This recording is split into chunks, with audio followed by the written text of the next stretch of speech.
Yo, what's up guys? It's Daniel with Tech Tuning, and today I'm going to be just taking you guys along as I check out an interesting problem I'm having with my rear suspension right now. If you guys watched previously, I did make a video where I put some Eibach lowering springs on the back of the car.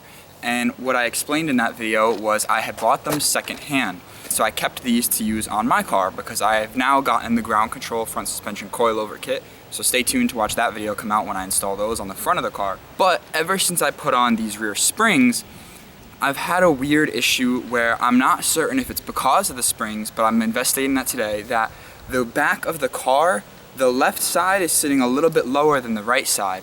So I've already jacked up the car once in the past and checked it out to make sure that the springs were seated correctly, which they were. So the only other thing I'm thinking is maybe the springs were damaged somehow, and the one that I have in the left is a little bit shorter than the one in the right. I don't think that would be the case because I've had them next to each other out of the car before I even put them in, and they looked to be the same height. But I'm thinking maybe one of them could have been damaged and it's been weakened, so it's sitting lower than the other one. Either way, what I'm going to be checking today, and I'm taking you guys along the ride for, is I'm going to be removing both springs, and I'm going to flip the driver's side and passenger rear spring, and then we'll put the car back down on the ground and we'll see if the car is then sitting lower on the passenger side. That would give me an indication that the spring is in fact the issue. So without further ado, let's get started by pulling off the wheels and pulling off the springs and getting right into the job.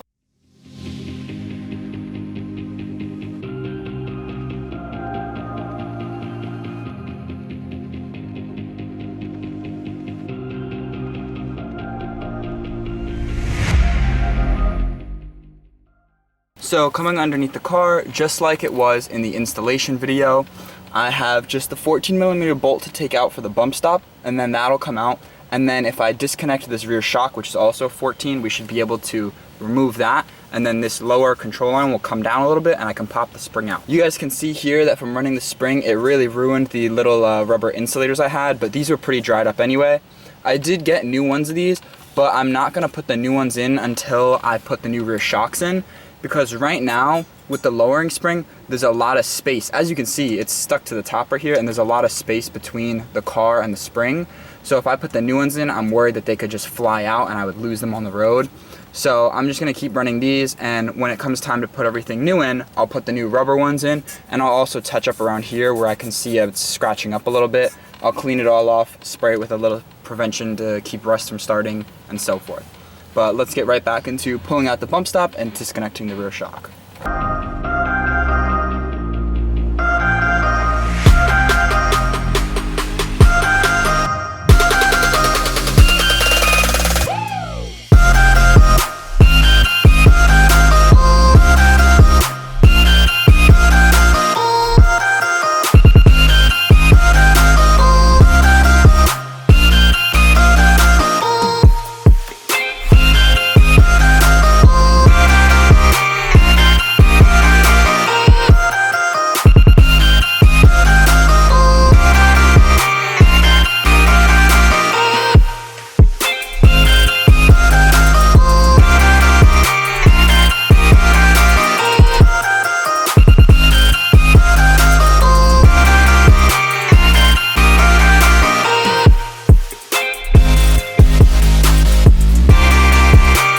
So as you guys can see, that's the whole passenger side pulled out. Let's flip over to the driver's side and repeat the same process, and then we can swap the two springs and see what we got.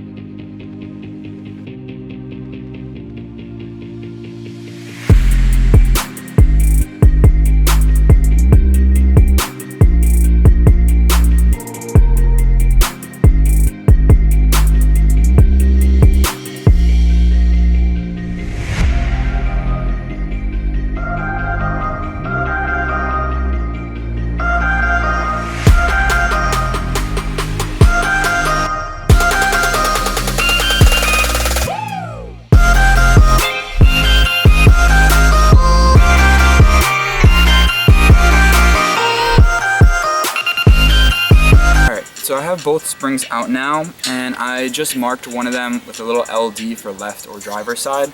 And I took a minute to look at them side by side on a flat surface, and they look the same height as I thought they were. So I'm really not sure. I'm gonna swap them anyway and just see if it makes a difference, because it doesn't hurt to try. It's only gonna take me a little bit. So I'll swap them and we'll see what we get. So let's start putting them back in.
Alright, so as you guys can see, I swapped the springs and we've lowered the car back down. The suspension does still need to settle a little bit though. It's sitting pretty high even with the springs in right now.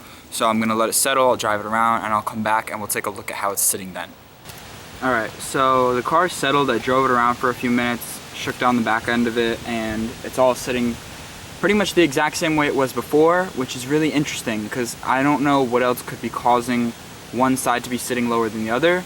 The only other thing I could think is the driver's side rear shock looks a little wet, so maybe it's blown out, but I didn't think that would cause the rear of the car to sit lower in one side than the other. But if you just take a good look at it here now, you can see that on the passenger side rear, which we're looking at, the tire is like right about up to the top of the fender flare.